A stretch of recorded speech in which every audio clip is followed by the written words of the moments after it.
Hey everyone, today I'm creating some Christmas cards using the Call Me Crafty December 2024 SheetLoad of Cards template. This one is similar to one that we've had in the past, but this is the A2 version, and it is absolutely perfect for using your scraps. I have used some from my scrap box today, and I've decided to create Christmas cards. Now you can see on the front here that the sketch required pattern paper for the base layer. I decided to use these, they're slightly smaller than A2, so they're 5 1/4 by 4-inch panels. I have a series of these in different colours that I have in my stash ready for creating a base layer for a card design, because I really like having a white border around the edge of all of my cards, so that is my go-to. Now, I always have grey, black and craft, and you can see in my stash there that I had a bunch of other colours too. They're a bit more of a one-off when I have leftovers from a project, and I've gone to my stash of paper strips that I usually use for these types of cards, and I have found some Christmas designs. Now, I don't use all of those today, but I do use, I think, 3 or 4 different patterns, and they are very, very Christmassy. So I am using these front panels to do the layer that goes across the middle of the card, because they are the absolute perfect width, and I can get a couple of cards out of each of these. Now I've got this, I guess it's called a kind of chocolatey brown, it's Shimmer paper. And you can see here that it cuts out 2 absolutely perfectly, and then I'm going to attach onto it 2 of these 3/4 inch strips. Now I'm very lucky that the strips that I have in my stash are 1.5 inch, so all I needed to do was trim them down to be 5 1/4 long and then cut them in half. And then I did pay particular attention to making sure I had the pattern paper that would flow through the design. So when I chopped it, I kept the pieces together so that if I glue them in the right order, I won't have hodgepodge stripes. The pattern will flow through. That's particularly important because a couple of these have little mini icons, and if I didn't do it, I think they would have just looked an absolute total mess. So here I am gluing them down, and you can see this is what I'm talking about. I have them in a very particular pile, and I've, for the first one, just picked up one from the top of each pile, worked out how I need to line them up on this strip, and then I'm attaching it to this backing panel. Now you could make these cards a little bit fancier by using more pattern paper, but I went for the really simple look today and really wanted to have the pattern paper shine. So I do a few more of these, and they are really, really straightforward. I love the ones where you can actually cut down the little panels that you're adhering these to, and they're pretty quick to put together.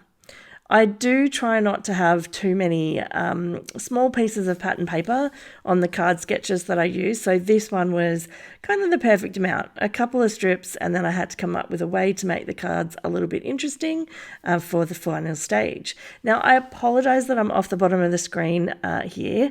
I do move up shortly, but I just seem to have set my camera up with it not capturing the bottom row of my cutting mat, and so that meant where I'm used to working was a little bit off the screen. Now here you can see this one's a little better, and I'm just lining it up to leave a bit of a gap at the bottom, and then I flip it around and I do the same gap on the other side, and then whatever's in the middle, if it's smaller or larger, then it's okay because the top and the bottom are balanced. Now, I was going to jump straight into attaching these to the card bases, but they were not really perfectly aligned. Sometimes when you cut up your paper, you have it a little bit shorter or a little bit longer, and then when you attach it to the backing panel, it can just look a little bit messy.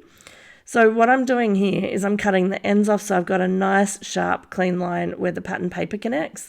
And because I'm cutting it down to be a little bit smaller, you'll notice that I actually make it slightly narrow as well.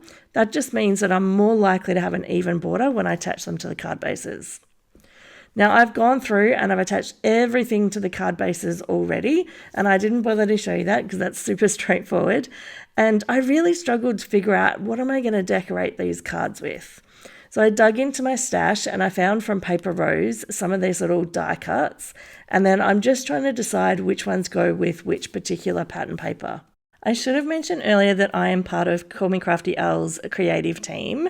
There is a playlist below where you can check out everybody else's creations, and I highly recommend that you watch through those because we all do a totally different take on the sheet load every month.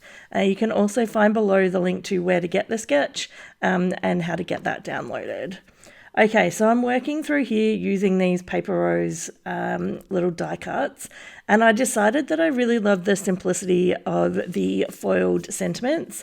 So you'll see here on these ones with the bright green trees that is literally all I added to the card. So it does look super, super simple, but I tend not to put a lot of things onto my cards. So this is very much, I guess, in my style to just have, you know, either just a sentiment, or in this instance, I've got a couple of Christmas die cuts as well. The one here with the reindeer, and then I had the previous one a little earlier.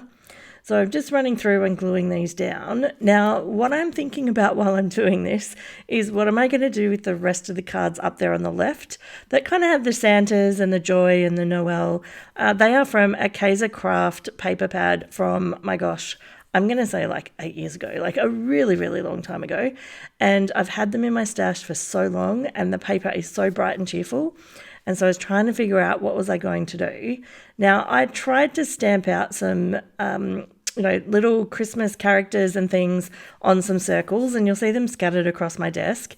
And it just was not working out. I tried a few different things and I just didn't like what I was coming up with. So in the end, I went to my Tim Holtz Christmas sentiments, and I decided I'm just going to go bold. So I've got my Versafine ink pad there and just a stamping block, and I'm just pressing them down really nicely into the cardstock and holding them for a few minutes. And when they stamp really, really nicely. Now, traditionally, I would use my MISTI, but I was a little bit lazy and I could not be bothered. And so I thought I would try out doing it this way. And you know what? The sentiments are not 100% perfect, but they do look handmade, and there's by no means are they not stamped well. They are stamped very, very well, but probably if I double stamped them with my MISTI, they would have been really, really, really crisp, true black. I did give them a minute to dry because it is pigment-based ink, so it will smear if you pick them up too quickly. But I'm just using the edge of my trimmer here, and I'm just really roughly going around and just chopping a border around the edge. The trick for when I'm doing my trimming with this particular trimmer is I actually use the plastic edge guard as what I'm going to line up with the text on the stamp. So I do it so that you can just see the edge of the text coming out the edge of the plastic.